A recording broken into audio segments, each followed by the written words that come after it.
بسم اللہ الرحمن الرحیم۔ السلام علیکم دوستو، وزیر خارجہ شاہ محمود قریشی نے بھارتی وزیر اعظم نریندر مودی کو مقبوضہ کشمیر کی خصوصی حیثیت ختم کرنے کے فیصلے پر چیلنج کرتے ہوئے کہا ہے کہ اگر اپنے اس فیصلے کی مقبولیت جاننا چاہتے ہیں تو سری نگر میں عوامی ریفرینڈم کروا لیں۔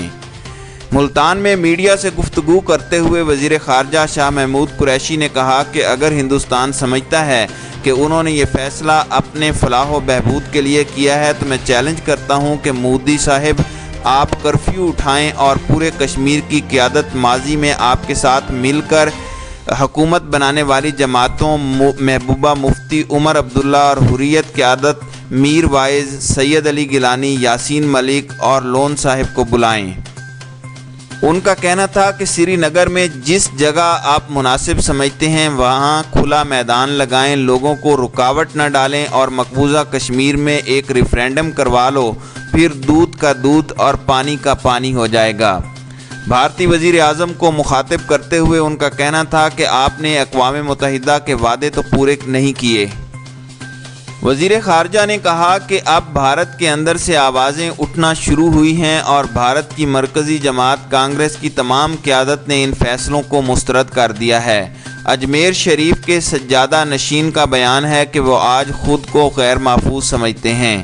ان کا کہنا تھا کہ پوری دنیا میں یوم سیاہ بڑے جوش و جذبے سے منایا گیا اور پاکستانی قوم کو میں مبارکباد دیتا ہوں کہ میرے بعد بھارتی وزیر خارجہ چین گئے اور انہوں نے میرے نقطے کے برعکس دلائل دیے۔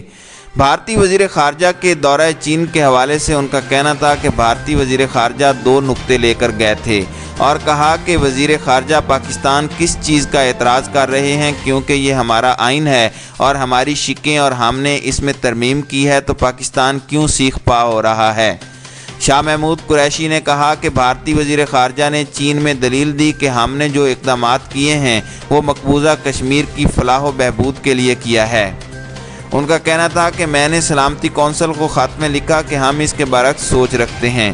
کشمیر ایک متنازع علاقہ تھا اور ہے۔ کشمیر اقوام متحدہ کے ایجنڈے پر تھا اور ہے۔ اس کو عالمی مسئلہ قرار دیا گیا، اس پر 11 قراردادیں منظور ہوئیں، اس پر عمل درآمد آپ کی ذمہ داری ہے۔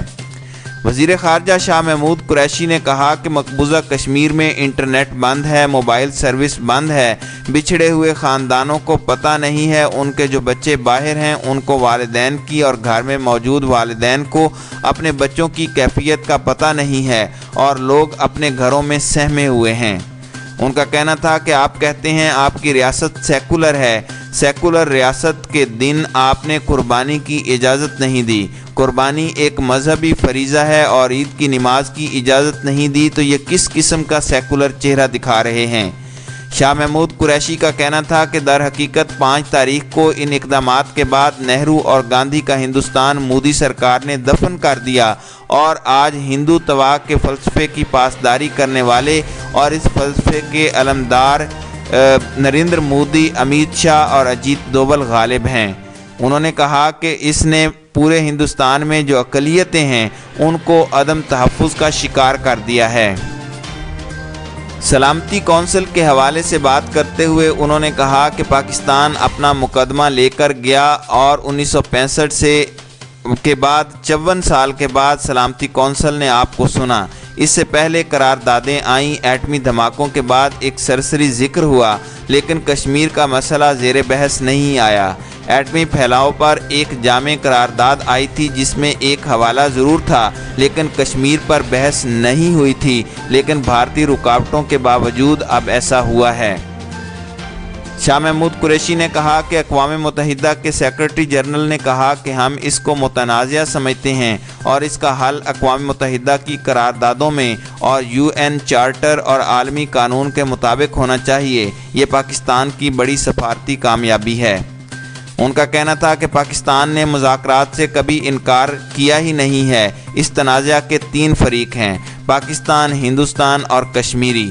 آج 2 فریق آپ کے فیصلوں سے لا تعلق ہیں اور تیسرا فریق کشمیر میں پابند سلاسل ہے، اور آپ کس ماحول میں بات کرنے کی توقع کر رہے ہیں۔ قبل ازیں وزیر خارجہ سے جاری ایک بیان میں وزیر خارجہ شاہ محمود قریشی نے کہا تھا کہ بھارتی وزیر خارجہ کا بیان ہماری نظر سے گزرا ہے۔ یہ بیان اس بدترین صورتحال کی عکاسی کرتا ہے جس میں بھارت گھر چکا ہے اور اپنے یک طرفہ اقدامات سے پورے خطے کے امن و امان کو خطرات سے دوچار کرنا چاہتا ہے۔ انہوں نے کہا تھا کہ بھارت کی طرف سے مقبوضہ جموں اینڈ کشمیر کے مکینوں کا گزشتہ 2 ہفتوں سے جاری بلا جواز محاصرہ بھی انتہائی قابل مذمت ہے اور عالمی میڈیا اور انسانی حقوق کی عالمی تنظیموں کی رپورٹس کے مطابق اس محاصرے کی مزید طوالت بہت بڑا انسانی المیہ ہوگا۔